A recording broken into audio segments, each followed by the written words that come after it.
Oh, how the turntables. How the tables turned. So how do you guys are like the most streamed podcast in Florida now?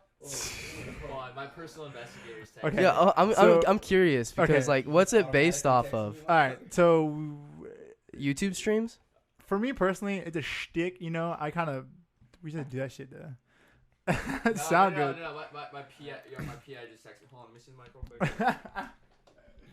So if you guys look at our Instagram page, so that's a great question. That's a great question. I love that question. So my PI is watching this as we speak, and he did just send me a message.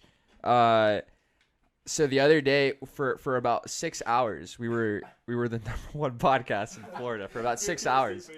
And then if you guys look at our Instagram page now, we actually got bumped down back to the number one podcast in Jacksonville.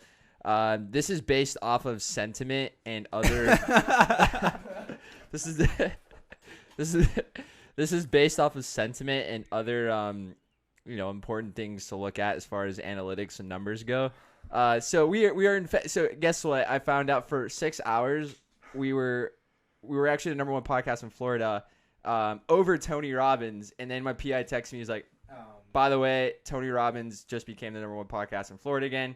So then we dropped that down to the number one podcast in Jacksonville. Tony Robbins. Do you know who Tony Robbins is? No, I do not. No. He's in Palm Beach. I completely fucking forgot. Who's Tony Yeah. Who's Tony Robbins? Tony Robbins is? Tony Robbins is the like one of the gurus, bro. No. That boy's an alien, dog. Yeah, Tony Robbins. That is man's the a fucking alien. That man's a fucking alien. No, great guy though. Yeah. So to answer your question, it's based off of sentiment and other analytical figures. However, yes, we are the number one podcast in Jacksonville. That's tight. Until it's fact checked. until Tony Robbins gets here. Robbins is in Jacksonville. Yeah. No, that's sick though.